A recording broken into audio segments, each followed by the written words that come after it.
Bonjour Lydia. Bonjour.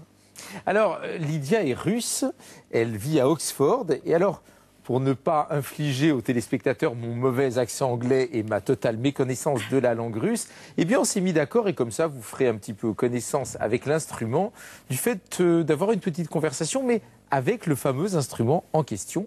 Donc Lydia, bienvenue, bonjour. Comment vas-tu? Es-tu content d'être parmi nous à la boîte à musique? Tu as soif? Tu veux un peu d'eau? Du thé, du café? De la vodka? Ah, je savais qu'on pouvait la prendre par les sentiments. Alors, vous voyez quelque chose de tout à fait extraordinaire, c'est tout simplement un champ électromagnétique. En fait, monsieur Térémin, ou Térémine, puisqu'il avait une mère russe et un père français, donc on peut dire Léon Térémin ou Lev Térémine, invente juste après la Révolution russe, en 19, cet instrument extraordinaire. Il en fait une démonstration à Lénine, et Lénine décide qu'il faut fabriquer ça par centaines et que c'est l'instrument de l'avenir. C'est juste avant les ondes Martenot pour ceux qui connaissent l'instrument. Et alors c'est extraordinaire parce que ça fonctionne uniquement par la modification du champ électromagnétique. Avec la main droite, on va plus ou moins aigu, suivant la proximité avec l'antenne. Méfiez-vous de Lydia, d'ailleurs on ne peut pas s'approcher parce que tout de suite elle n'est pas contente, ça modifie. Voilà, c'est une femme d'autorité. Et avec la main gauche, donc, on peut faire un son plus ou moins fort. Ah oui, parce que Térémine jouait du violoncelle. Donc il a appliqué exactement la même technique que l'archet. Parce que finalement, Renaud, quand tu joues du violon, il y a bien l'intensité d'un côté, avec la main droite, et la hauteur de la main gauche. Sauf que Lydia fait exactement l'inverse. Une gamme de ré majeur, bravo. La tessiture de l'instrument, eh bien ça peut être très grave, aussi grave que le piano.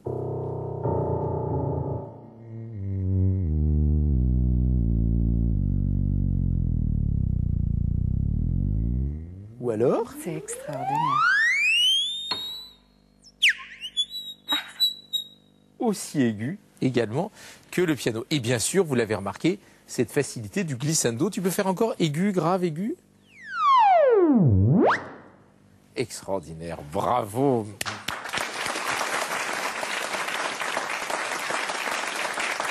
Voilà, alors, Lydia est en fait la petite nièce de Léon Térémine, ou Térémin, comme vous voulez, l'inventeur de cet instrument. Et alors, je ne résiste pas à une demande. Est-ce que tu pourrais nous refaire à ton instrument, cet instrument extraordinaire, immatériel, le début de ce que vient de jouer Renaud, la méditation de Thaïs. Lydia est d'accord.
Alors, ça, c'est une transcription, bien sûr, mais des tas de compositeurs ont écrit pour le Térémine. Il y a eu Varèse, il y a eu Martinou, le célèbre compositeur tchèque. Et toujours dans la découverte du thérémine, moi j'ai envie de faire une petite expérience. Puisque tu peux jouer comme le violon, est-ce que tu pourrais essayer de jouer avec le quatuor Modigliani? Et il y a un compositeur dont on dit qu'il se prête à toutes les transformations, que ça reste toujours aussi extraordinaire, c'est Bach. Donc je propose l'aria de la suite en ré.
Et maintenant, si on veut une utilisation plus contemporaine, eh bien, je propose d'improviser ensemble, justement dans la forme de tout à l'heure, le scherzo. Oui, parce que j'ai oublié de vous dire quelque chose concernant le scherzo. Un scherzo, ça a une forme, une forme très simple, presque une forme de chanson. Première partie, on peut appeler ça A.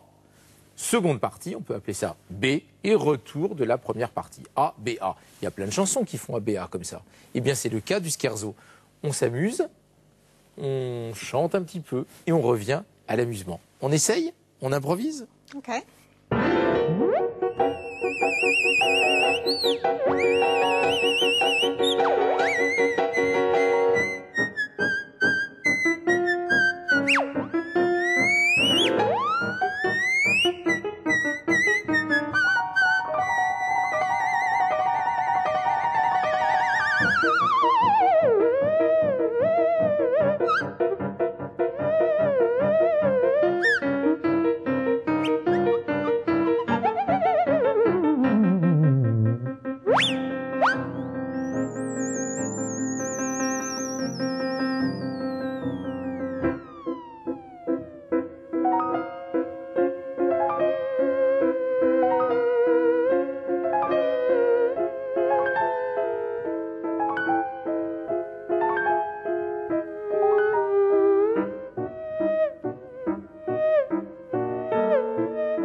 Et alors maintenant, je voudrais quand même rappeler une chose, c'est que Lydia, tu enseignes le thérémine, you teach de térémine. That's right.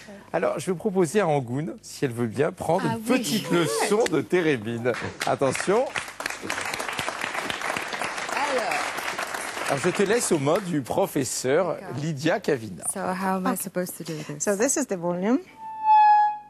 Ça, c'est le volume, hein, Yeah. plus ou moins Very fort. sensitive, right? Okay, keep not loud. Okay, let's go with Donc, de la main droite, plus ou moins aigu. De la main gauche, plus ou moins fort. Petite première gamme à l'instrument.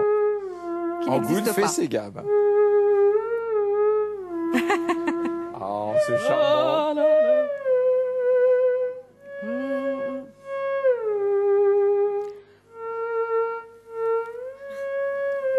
Je me sens comme une marionnette. J'allais dire, tu es très doué, Angoune. Oui, ben, je fais ça à mes heures perdues. C'est drôle. Angoune, tu veux essayer un tout petit solo toute seule? Tu Mais as bien qu'à penser sûr. à la beauté du geste. Excusez-moi.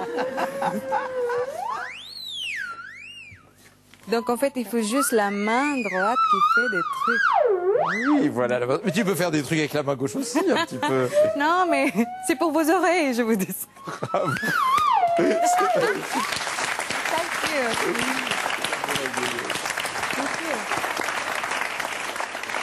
Merci. Alors, il reste une dernière expérience à tenter. Nous avons parlé du violon, nous parlons de cette voix surnaturelle, immatérielle, qui est celle du thérémine. Je propose d'écouter ce que donne le violon avec le thérémine. Ça, je suis très curieux d'entendre ça. Encore un petit peu de Bach qui se prête décidément bien à toutes les transcriptions. Le début du mouvement lent du concerto pour deux violons, accompagné par le quatuor Modigliani. Attention, c'est parti.